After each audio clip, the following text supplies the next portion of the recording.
Hi everyone, welcome to JEDi episode 1. My name is Jimmy and with me are Ethan and David. Hi.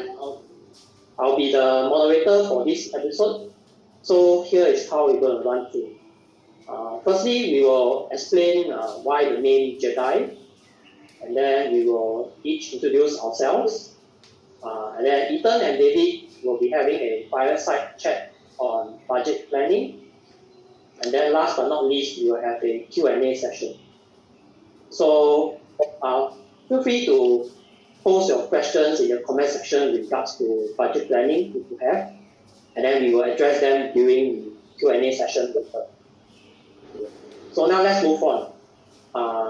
So why we call ourselves JEDi is because, as you can see, the letters JED is actually the first letters of our respective initials.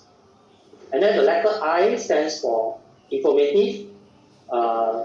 We want to share valuable information on personal finance through these weekly episodes in areas of budgeting, tracking, savings, insurance, credit card hacks, CPF hacks, and investment.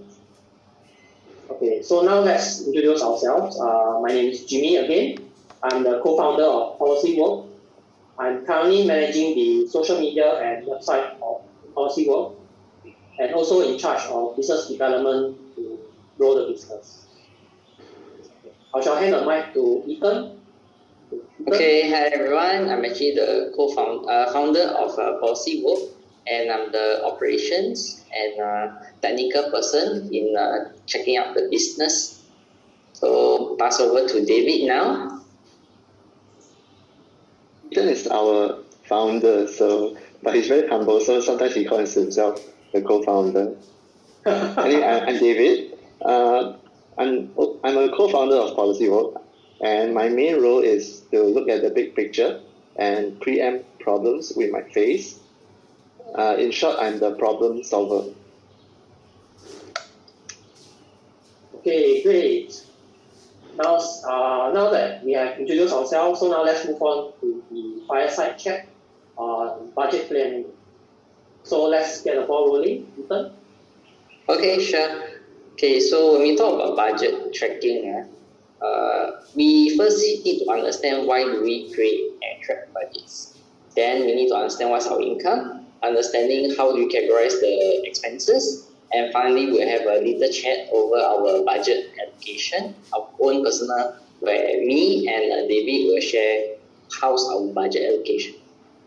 Okay, so we talk about why should we create a budget?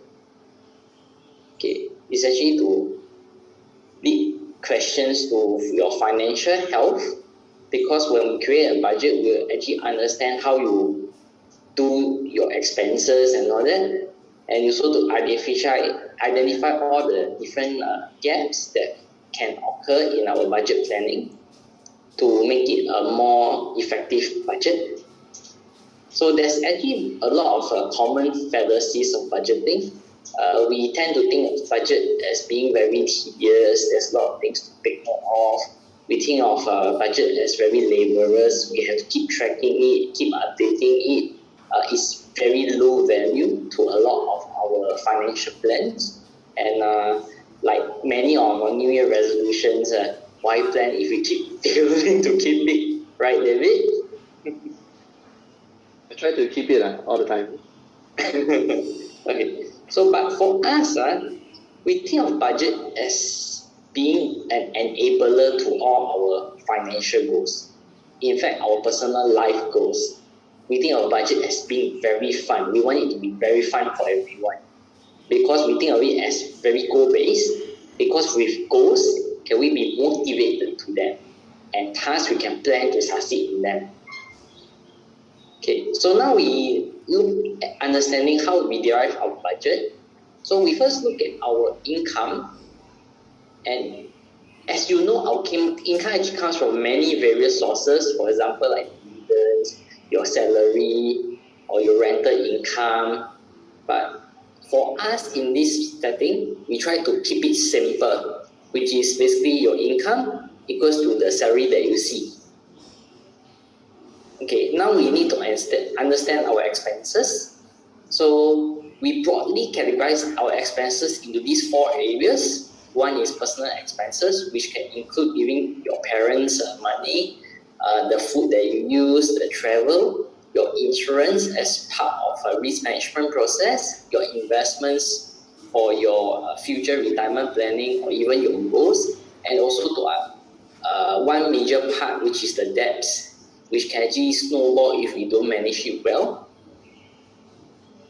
Okay, so let's talk about budget allocation.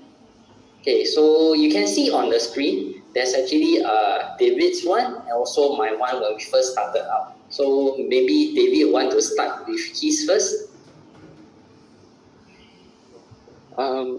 So for budgets, right, we wanted to Yes. share on what we initially planned after graduation. We will also show what we have budget for our current situation. So this slide is just to show you what was our initial plans when we came out into the work. And for me, when I firstly graduated, I had a student loan to service. I took a student loan which is interest-free from OCBC, and it was interest-free until 6 months after graduation. I took this loan because my aim is to pay off the student loan as soon as I can, so I don't have to pay much interest. And thankfully, I finished paying off the loan within 1 year. That means I paid about 6 months of interest, and because at that time the rate was 6% per annum, so technically I paid a total of 3% for 4 years of loan. That would be about less than 1% per annum, which is a lot better than any secured loan that you can see out there. For example, the mortgage loans, even if you have a very good package, you're looking at about 1.3% right now. Yeah, so it's really difficult to find interest-free loans, and if you can qualify for them, why not? So that's a very smart way to manage your loans, right? Well, I was looking at it that it's interest-free, and if it's interest-free, why not? Some people say there's no free lunch, but sometimes there's free interest. Okay. Oh, that's so rhymes, man. Okay. Yeah. Okay, so for so to me, right, I think it's the financially savvy thing to do, rather than to use CPF to pay off your student loans, because that would attract 2.5% per annum interest. And if you look at it over 4 years, because the amount is accrued right at the beginning, so if you pay for 4 years, that's 10%, which is a lot of money. Yeah. And rather than use cash, which I think is better used for other purposes, so therefore my first aim after graduation was to clear off the student loan. And if you look at my personal expenses, it's only 25% because I try to minimize my personal spending. I try to spend comfortably and focus on my needful spending. After I cleared the loan, then I realized that I have quite a bit of money to manage. I didn't watch my spending that carefully, and I allowed myself to spend up to 30% of my income. So the rest I put into insurance and investments. I had quite a few insurance plans. I didn't plan to spend on my insurance plans, but I think I did. I got the whole life plan, I got a term plan, I got personal accident plan, disability income, and also the hospital and surgery. So that was my 15%. And the rest of my money I put into investments into single country unit trusts. At that time, it was pretty interesting because it was after one of the financial crises, so prices were very good. Oh, wow, here David has really benefited a lot from the great financial crisis. Okay. Yeah, moving on. and the next one will be more interesting. Okay. Okay, moving on to my budget. Okay, I actually graduated without debt, but not really without debt. It's with parents' debt, if you understand what I'm trying to say, because my parents actually sponsored me for my studies. And looking at my chart, right? Okay, you can see my personal expenses actually at 40%, of which out of that 40, right, 55% of that 40% actually goes to my parents. So in a way, you can say that I'm actually servicing my debt for life already. Okay, but it's actually a giving back to my parents. You have to look at it that way. For my insurance at 5%, right, it's actually a very small whole life coverage of 50,000, and it actually took up 5%. So at that time, you can see that it's actually not a very savvy thing to do. My personal finance knowledge also wasn't there, but I know that I could take more risks and put more into investments at 35%. I didn't thought of maybe marrying or buying a house or that. So I was like thinking, okay, I can try putting my money during 2012 into funds. So that is when I was as a fresh grad at that point of time. Yeah. So maybe let's move on our current budget allocation. Yeah. So maybe David will want to start now. Yeah, budgets now. Okay, so for me, you notice just now my CPF contribution was 20%, but now it's 15% because I have a few businesses. So I have self-employed business and I also have salaried business. So that's why I have a blended percentage of 15%. And my personal expense grew proportionately to my income. This was well, maybe you can call it lifestyle change or change in needs. And my insurance percentage dropped to 5%, even though this is an increase in the quantum that I spend on insurance because I buy additional insurance for my properties and also for increased term insurance. And recently I'm buying this DBS insurance to qualify for the multiplier component. So although my insurance cost has gone up, but the percentage went down because my income has grown. And if you look at my investments, it's still at the 35%, of which this 35% nowadays it's not so much into unit trust.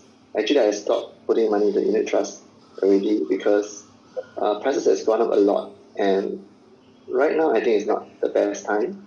For me, 35% mainly goes to properties, mortgages, and that works for me because I have a business that's doing property management, so my income is also derived from this investment. I'm still saving at a decent level at 15% because I want to plan for the next upcoming downturn. So hopefully I can get a third property, maybe. We'll see. I see. Okay, thank you, David, for sharing. Okay, maybe moving on to my budget. Okay, currently my personal expenses has dropped even though I have maintained and increased a bit more to give my parents. So now my personal expenses is like 15% to my parents, 50% for myself.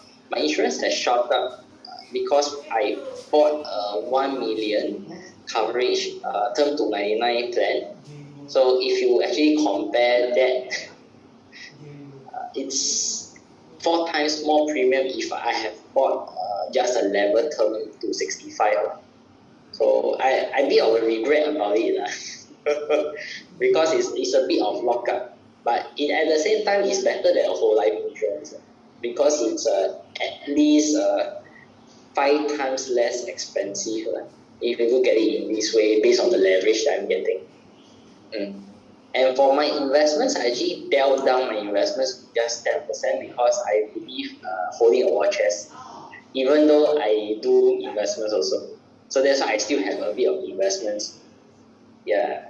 And my savings is at 30% now because I'm holding a war chest for it. Obviously, for obvious reasons already. But when I actually thought about it, my CPF components drops from 10% from 20 to 10%. It's actually due to because I'm self-employed, so I can actually manage how much CPF money I want to go into. So that is how my current budget has turned out to be. Yeah. Okay. So I think we have come to the end of our own fire chat session. So maybe Jimmy, is there any other questions from the floor? Right. Thank you, Ethan and David, for the fireside chat. We hope you find it valuable for your own budget planning. Okay, we are now going for the Q&A section. If you have any questions in regards to budget planning but have not posted your questions, feel free to do so. We are now addressing them.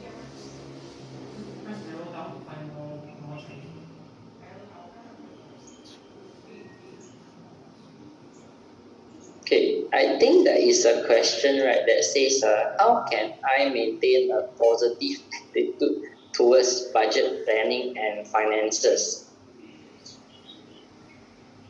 Yep. Yeah. So what do you guys think? Who would like to start first? G has to start first, right? Sure. For me, how can we do? Okay, so for me personally, I need to understand that money is a means. It's a means of energy for you to spend on the things that you want to spend or need to spend, and money is hard to come by, it's hard to earn, and because of that, you need to have an attitude that that money is hard to come by, it's hard to earn, and so you must spend wisely in your everyday lives, so that whatever savings that you have in the long term will be able to reward you in your later years to come. So that's my take. Anybody have your different perspective? Okay, I think there's another 2 questions. Like, is there a good app for budgeting? That's one. And any tips on business budget planning? How does it overlap with personal, like emergency fund planning? Yeah. So for me, I think in order to be positive about budget planning, right, to have a positive attitude, right, is actually just look at it like a business. When you allocate a resource like your business, right, in personal finance, you will see that you will want to try your best to make it as well oiled, as efficient, as effective, and as flexible as possible, because there's so many things to take note of, correct? Yeah. So we try to plan our budget accordingly to how we plan for our personal. So if you have that kind of attitude towards your business, right, because in your business you'll be very motivated. Then for your personal, you'll be even more motivated, right? Because it affects you directly. So that's how I see it. how to be very positive about your budgeting. Maybe David will want to share how do you manage your personal expenses to such a minimum amount? This is one question from a reader directly to you. So personally, I try not to spend much. I think that is the key thing. I look at whether it's a need or a want. If it's a need, then I will see what is the best way to get it at the lowest cost. There are so many ways to buy things, and there are so many places that sells things. So if it's really needful, get it at the best rate. And if it's not needful, maybe don't get it now. Get it next time when you need it. So I try to minimize personal spending as much as possible. That's for personal finance. But for business finance, it's a bit different. You have to get it at the most time and cost efficient way. You can't just say, oh, I want it cheaper and take a much longer time. It doesn't work that way. Yeah. Yeah, so that's very informative on at least understanding business and versus personal. Personal, you can actually take your own sweet time to decide on a lot of things. But for business, because time is of the essence, right? And you need that money to work very hard for you, especially in business. So that will be even more time related. So Jimmy, is there any other questions?